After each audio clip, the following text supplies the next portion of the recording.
kembali lagi membahas tentang agile working. Jadi selama ini masih banyak yang beranggapan bahwa orang yang bekerja tanpa uniform, tanpa pantofel merupakan orang yang bekerja dengan pekerjaan sederhana. Tapi tahukah kalian kalau misalnya mereka itu adalah seorang agile worker yang mengerjakan proyek besar bersama beberapa negara. Jadi kalian pasti penasaran bagaimana caranya menyelesaikan proyek lintas negara. Poinnya itu adalah dengan KPI yang jelas, sehingga kalian bisa mengerjakan proyek tersebut bekerja sama tanpa batasan ruang dan waktu.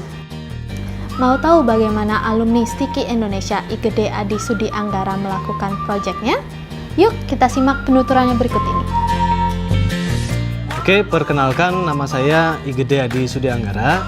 Saya alumni Sticky angkatan 2013, jurusan saya TI/DGM.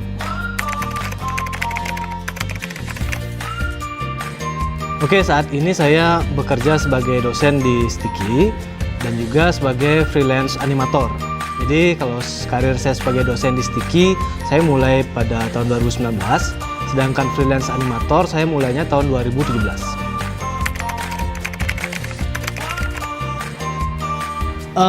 Tentu saja saya menggunakan agile working di setiap pekerjaan saya, terutama di bidang freelance animator. Jadi ketika saya mengimplementasikan agile working, saya selalu menerapkan 3 hal. Itu yang pertama adalah time, yang kedua adalah location, yang ketiga adalah source. Time itu berhubungan dengan bagaimana cara saya mengelola waktu saat bekerja. Jadi dengan mengimplementasikan agile working, jadi memiliki keuntungan dalam waktu yang fleksibel. Artinya saya bisa memilih kapan saja saya bekerja, sehingga saya bisa membagi waktu dengan pekerjaan lainnya. Nah, meskipun memiliki waktu yang fleksibel, tentu saja saya harus tetap memperhatikan deadline agar tidak telat mengirimkan proyek pada klien. Kemudian yang kedua adalah location. Location itu tentang di mana saya bekerja. Nah, dalam agile working ini saya tidak lagi berpaku kepada satu tempat untuk bekerja.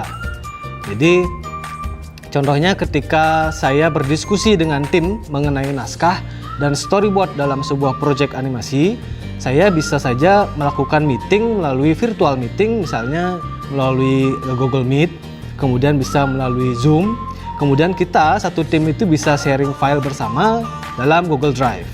Jadi keuntungannya agile working ini adalah kita satu tim bisa bekerja dari rumah masing-masing. Nah, kemudian yang ketiga ada source. Source itu berhubungan dengan tim dan tugasnya masing-masing. Jadi misalnya dalam pembuatan proyek animasi, tentu saja melibatkan beberapa orang dalam satu tim. Ada yang membuat naskah, ada yang membuat storyboard, karakter, animasi, editing, dan audionya. Nah, pernah suatu waktu saat itu saya menerima proyek klien dari Amerika Serikat, dari US, dan pembuat naskah dan storyboard serta audionya sudah disiapkan dari klien, yaitu dari US. Jadi mau tidak mau saya harus berdiskusi dan sharing file bersama dengan orang yang berbeda negara.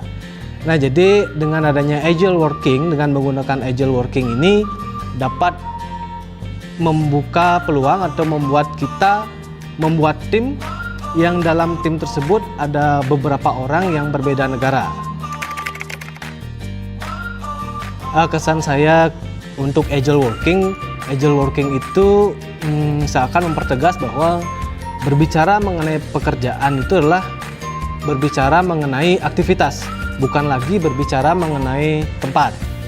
Jadi kalau dulu orang-orang bertanya, adik kerja di mana misalnya, kita menjawab kerja di tempat A atau kerja di tempat B. Nah, agile working itu seakan mengubah sudut pandang itu.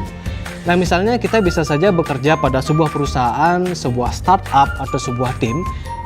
Kita bisa saja bekerja kapan saja, di mana saja, dan dengan siapa saja. Jadi, agile working itu berbicara tentang anytime, anywhere, with any people.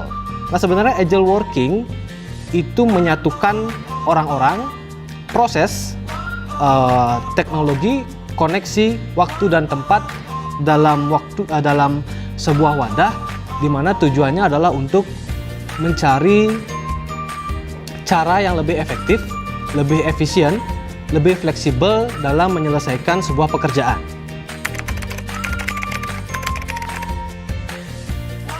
Peran Kampus Tiki tentunya sangat besar. Jadi pertama-tama saya mengucapkan terima kasih sebanyak-banyaknya kepada Kampus Tiki Indonesia yang dari awal sampai akhir saya kuliah, kemudian hingga saya diterima sebagai dosen di sini, itu merupakan pengalaman yang sangat luar biasa di hidup saya. Oke, kesan-kesan di Stiki tentu banyak. Jadi pada saat saya menempuh kuliah di Stiki, itu saya adalah sebagai mahasiswa pekerja, yaitu mahasiswa yang kerja sambil kuliah. Nah, awalnya saya ragu apakah saya bisa melakukan pekerjaan sambil kuliah. Saya takut bahwa salah satu diantaranya tidak jalan. Nah, untungnya saya kuliah di Stiki. Stiki sangat peduli dengan mahasiswa pekerja. Nah, pada saat itu Stiki membuka kelas pekerja yang memiliki keuntungan dapat memilih kelas terlebih dahulu dibandingkan kelas yang reguler. Jadi pada saat itu saya ikut kelas pekerja, dapat memilih kelas terlebih dahulu yang waktunya tidak bentrokan atau berbenturan dengan pekerjaan saya. Jadi aman pada saat itu, saya kerja jalan, kuliah juga jalan. Oke, untuk calon maba Stiki Indonesia, untuk adik-adik, jadi tetaplah fokus kuliah. Jadi selesaikan kuliahnya tepat waktu 4 tahun. Jangan anggap kuliah itu sebagai beban.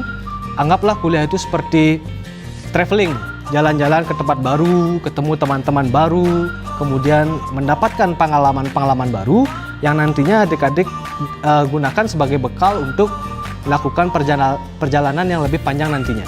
Nah, akhir kata dari saya untuk calon maba, sukses itu adalah sebuah perjalanan dan kuliah di Stiki merupakan salah satu tahapan dari perjalanan itu. Sehingga selamat datang di Kampus Stiki Indonesia, selamat kuliah dan salam menjadi dan memberi.